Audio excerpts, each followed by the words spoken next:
All Well, right. hello everyone, and welcome back to ESC United. I am super excited to invite back Malik Harris from Germany for another interview. How are you doing today? Thanks for having me again. I'm doing great. I'm doing great. We had the big opening yesterday, and I'm not as hungover as I worried to be. So I'm good. Well, good, yeah. And I watched the red carpet, and it seemed like it was going to be quite an ostentatious party. Number one, just because of the venue, but Uh, then number two, I mean, Italy spared no expense, so it no, sounded like that was a pretty good party. it was a pretty decent one for sure. Yeah, I mean the location, this venue, it was absolutely. I didn't even know what to expect, and I just came stepped out of the bus and I saw that, and I was like, "Holy shit! What the hell is going on here?" It was absolutely amazing, and it was just great to see all the other artists again and just have a little ball with them. And yeah, I really enjoyed the night for sure. Perfect. Well, and I know the last time that we spoke, it was before the German national final. So, of course, congratulations are in order for making it all the way there. What has the experience been like for you, basically post national final, all the way up until your arrival on, I think it was Thursday of last week? Yeah, something like that. Yeah, I don't even remember exactly, but I think Thursday sounds good. Yeah, I mean, this whole journey has just been absolutely crazy because I didn't know what to expect before the national final, and I didn't even expect to win, to be honest. And then you just like immediately completely dive into a new world, and it's just like it's such a crazy trip, this whole journey. And I've had a lot of fun for sure, just meeting all the other artists, having all these pre-party experiences, playing my song all over Europe. And yeah, I just really, really enjoyed every bit of it. And now here in Turin, the whole journey just continues, this whole craziness. And yeah, I really love it, and I'm happy to be part of it. Yeah, well, and speaking of the pre-parties, I know that you had the opportunity to go to most of them. I mean, I think Yeah, I know you went to the Melfest weekend yep, party. You went to London, Tel Aviv, Madrid, and Amsterdam. Amsterdam. I think that's Exactly. everything. I only missed. So, Yeah. yeah. So if you had to pick one, and not to like ruffle any feathers or make anyone Oh, upset, but if you had to pick one that was probably the best experience, which one would oh, that be and why? that's tough. That's tough. Let me think about that. I might have to go. Yeah, I might have to go with Amsterdam, for the simple reason that the show, the concert, it was in the Heineken Music Hall, so it was like a normal. It was like a real concert, live music location, and it was like, I don't know, 6 or 8 thousand people were there, and the stage and everything. It was just like it felt like a concert again. And for me as a live musician, there's nothing better in this world than just like playing a concert. And through COVID, I haven't had that experience for such a long time, like since the end of 2019 or something like that. And so it just felt like back to normal, just like a normal, great, big, huge concert in front of thousands of people again, and that was like so great, and I enjoyed it so much. But again, all the pre-parties were great, but that show, those 3 minutes performing my song there, that was, I loved it. Well, perfect. And I wanted to ask you as well. So I know we've obviously seen your rehearsals for Turin, and we've kind of seen the concept that you're going for. And it's not a concept that is necessarily new to us because we've seen it in your performances. I just saw it at the Wee Wee Jam over this weekend, the home concerts. You kind of have like that intimate kind of studio setup with all the instruments, and you kind of walk around. So, what about this kind of concept kind of radiates with you so much? It's a funny story because until COVID hit, I used to sleep and live in a recording studio, and so I used to, like, every morning I would wake up. I had like a couch there where I slept on, and I used to wake up every morning and I saw a drum set and a grand piano and guitar amps and guitars and everything, and I was just like, that was paradise for me, and I'm going to go back there when things settle down for sure, because I just absolutely love the fact to just like wake up and having music around you all the time. And so we thought, that just feels like home for me. So why not try to bring that feeling of home on the big Eurovision stage?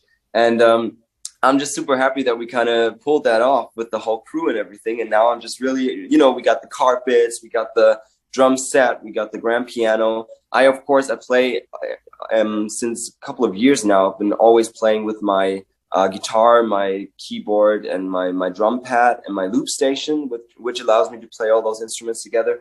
And I'm still keeping that on the Eurovision stage as well. So I got all that there. And, you know, it just, for me, it feels like I'm home. It feels like I'm back in my recording studio and I'm just playing a little jam. And that feels very, very exciting and fun.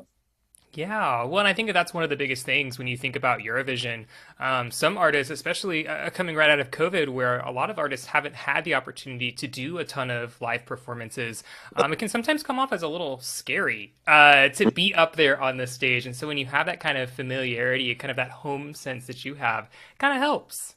Definitely, definitely. Yeah. I mean, it almost doesn't feel as like a show anymore because I just feel like I'm in the studio. You know, I'm just playing a song and there are a couple of people watching, 200 million. Yeah, it's just, yeah, it feels very home. Yeah. And this might be one of my trickier questions of the day, but if you had to switch songs with another Eurovision 22 artist, so Rockstars is no longer your song, now you have to pick someone else's, which of the other 39 songs would you pick to perform in turn and why? Wow, that's a good question. Let me think about it for a second. There are so many great, I mean, there's so many great songs this year. It's crazy. I might, oh gosh, settling for one. I might go with Spaceman by Sam Ryder. I mean, it's vocally, it's such an incredible song, but also, you know, I'm a huge fan of like old school music. I used to grow up, my family used to listen all the time to like Queen, Michael Jackson, and all these like Prince, Elton John, all these old legends and that kind of music. And Spaceman really gives me those vibes again. It gives me those good old Queen-ish, Elton John vibes with the whole it's called chord progression and everything. And so I really, really love the song. I love the whole staging of it, because it really gives me like this space feeling with the rocket ship like taking off. And yeah, I mean the guitar solo in the end is like, what is going on? So I really, really love that one. So if Sam wants to swap songs, just let me know, man. Fair enough. I think the UK fans in Eurovision would prefer that he keeps the song, but Yeah, perhaps maybe you could do a duet on the stage. might come up there. Perfect. Well, and another question that I always like to ask Eurovision artists. So, assuming that Germany does either another national final for next year or possibly does an internal selection, if you had to give the next German artist for Eurovision any advice, what Mhm. advice do you think that you would give to them?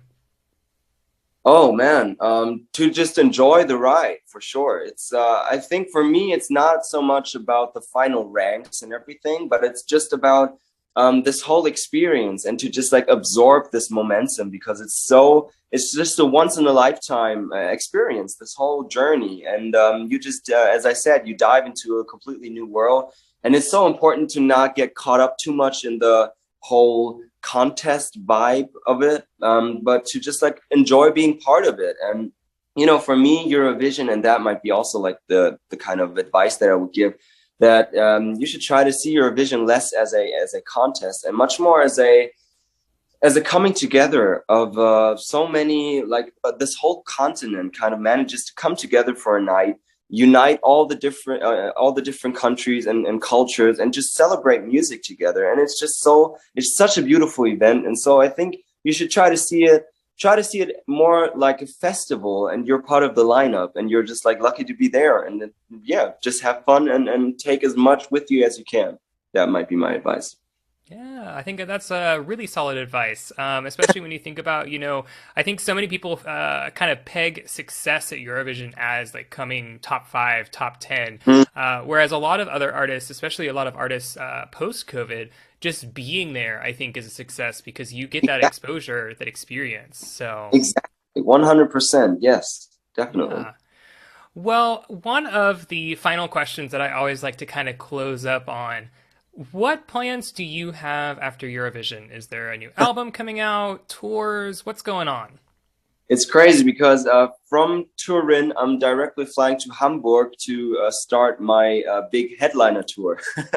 It's pretty crazy Ooh. because I have the tour was planned for 2020.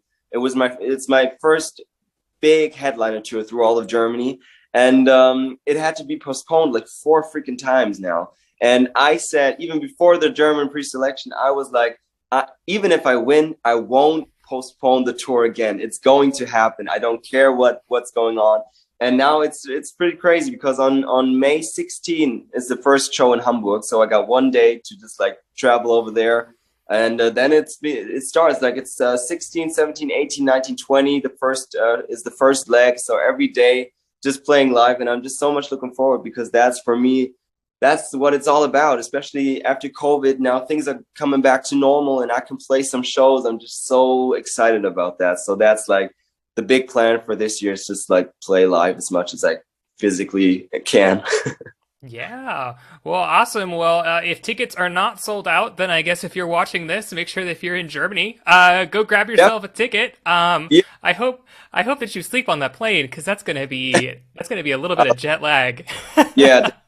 I hope the people in Hamburg are gonna forgive me if I got like some bad notes or something. I mean, it's more about the experience than the actual vocal Exactly. delivery. So. Exactly. Establish that, right? Awesome, awesome. Well, Malik, I want to thank you so much for spending a little bit of time with us here for this interview. Again, one interview was great. Two interviews, just the icing on the cake, really here. Yeah. As I like to leave, I like to tell a lot of our listeners, make sure that you go and you follow him on his social medias, go and stream his music, iTunes, Spotify, all that jazz. It's all linked on our website, so you can go find it over there. If you're watching us for the first time, make sure that you hit the subscribe button, the like button, the notification bell, all of those kinds of things. And make sure that you tune in for our next interview because we've got quite a few of them coming up and I'm really excited for them. So until then, I will leave you all with a good old goodbye. Bye. Take care.